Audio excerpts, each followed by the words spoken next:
بیوی اور شوہر کے حقوق اور فرائض کے حوالے سے بات کی جائے تو ارشاد باری تعالی ہے وَلَهُنَّ مِثْلُ الَّذِي عَلَيْهِنَّ بِالْمَعْرُوفِ، اور جو مردوں کے عورتوں پر حقوق ہیں وہی عورتوں کے مردوں پر حقوق ہیں۔ واضح آیت کے اندر اللہ رب العزت نے فرما دیا وَلَهُنَّ مِثْلُ الَّذِي عَلَيْهِنَّ بِالْمَعْرُوفِ، جو مردوں کے عورتوں پر حقوق ہیں وہی عورتوں کے مردوں پر حقوق ہیں۔ وَلِلرِّجَالِ عَلَيْهِنَّ دَرَجَةٌ، مگر مردوں کو عورتوں پر فضیلت حاصل ہے۔ واللہ عزیز الحکیم، اللہ غالب حکمت والا ہے۔ اب مردوں کو عورتوں پر جو فضیلت حاصل ہے اس کی ایک وجہ قرآن پاک خود ارشاد فرماتا ہے الرجال قوامون علی النساء بما فضل اللہ، اللہ کے فضل سے مردوں کو عورتوں پر فوقیت حاصل ہے، مرد قوی ہے۔ اور دوسرا مرد جو ہے الرجال قوامون علی النساء بما فضل اللہ بعضهم علی بعض وبما انفقوا، ان عورتوں کے اوپر اپنا مال خرچ کرتے ہیں، مال خرچ کرنے کی وجہ سے اور ان کے اوپر اللہ کے فضل کی وجہ سے فضیلت حاصل ہے کیونکہ وہ قوی ہے، قوی جسمانی قوت کے حوالے سے بھی قوی ہے اور مال خرچ کرنے کے حوالے سے ان کو فضیلت دی گئی ہے، اور تیسرا عقل کے اعتبار سے بھی مرد عورت سے قوی ہے، اس وجہ سے عورتوں کے اوپر مردوں کو فضیلت حاصل ہے۔ اب عقل کے حوالے سے حضرت رابعہ بصریہ اور حضرت حسن بصری کا ایک مکالمہ ہے، وہ اگر دیکھا جائے تو حضرت رابعہ بصری وہ حضرت حسن بصری سے کچھ سوالات کرتی ہیں اور ان میں ایک سوال یہ آتا ہے کہ آپ مجھے یہ بتائیں کہ اللہ رب العزت نے عقل اور شہوت کے کتنے حصے رکھے ہیں۔ ایک بات اب ذہن کے اندر اس کو رکھیں، دل کے اندر جگہ ہے اور اس لفظ کو سمجھنے کی کوشش کریں۔ لفظ شہوت جب ہم سنتے ہیں ہمارا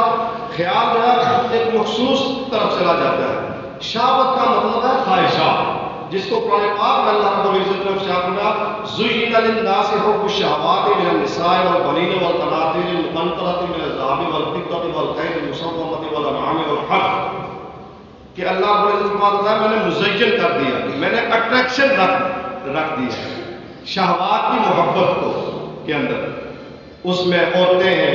بیویاں ہیں، بچے ہیں، دنیا کا مال ہے، گھوڑے ہیں، اچھی سواریاں ہیں، ان چیزوں کے اندر دنیا کی جو چیزیں ہیں نا ان کے اندر اللہ رب العزت فرماتا ہے میں نے یہ شہوات کی جو محبت ہے اٹریکشن رکھ دی ہے، مزین کر دیا ہے۔ تو شہوت کی جمع اور شہوت کا مطلب ہوتا ہے خواہشات۔ رابعہ بصریہ نے عرض کیا کہ آپ بتائیں کہ اللہ رب العزت نے شہوت و عقل کے کتنے درجے رکھے؟ تو آپ نے فرمایا 10 درجے عقل کے ہیں اور 10 درجے شہوت کے ہیں۔ آپ نے فرمایا عرض کیا کہ ان کی تقسیم کیا ہے؟ اللہ رب العزت نے مرد کو کتنی عقل دی ہے اور عورت کو کتنی عقل دی ہے، اسی طرح اللہ رب العزت نے عورت کو کتنی شہوت دی ہے اور مرد کو کتنی شہوت دی ہے۔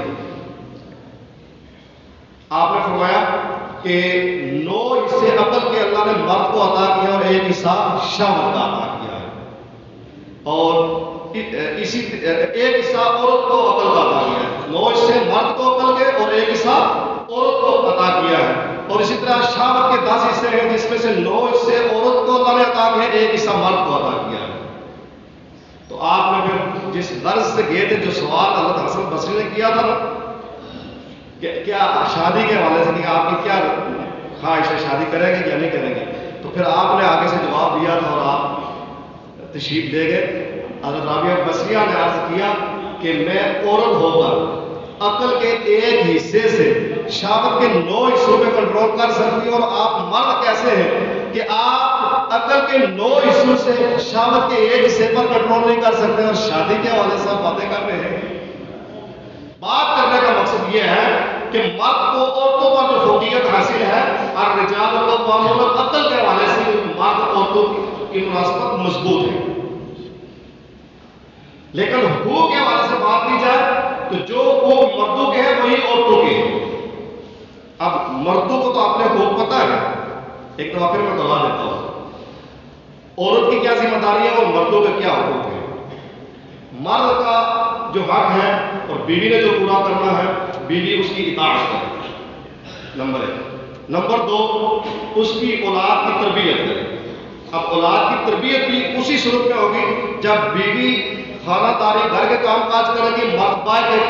ممداد معاشی والے سے محنت مزدوری کرے گا تب۔ اگر مرد کی اجازت سے، مرد نے اجازت دی ہے کہ تم بھی جاب کرو، تو جب دونوں جاب پہ جائیں گے تو اب یہ اولاد کی تربیت کرنا دونوں کی ذمہ داری ہے۔ نمبر 3، عورت کی جو ذمہ داری ہے اور مرد کا جو حق ہے وہ یہ کہ عورت مرد کے مال و اسباب، اس کے گھر اور اپنی عزت و آبرو کی حفاظت کرے۔ نمبر 4، بیوی کو اگر کوئی چیز طلب کر دی ہے مرد سے تو احسن انداز میں، خوبصورت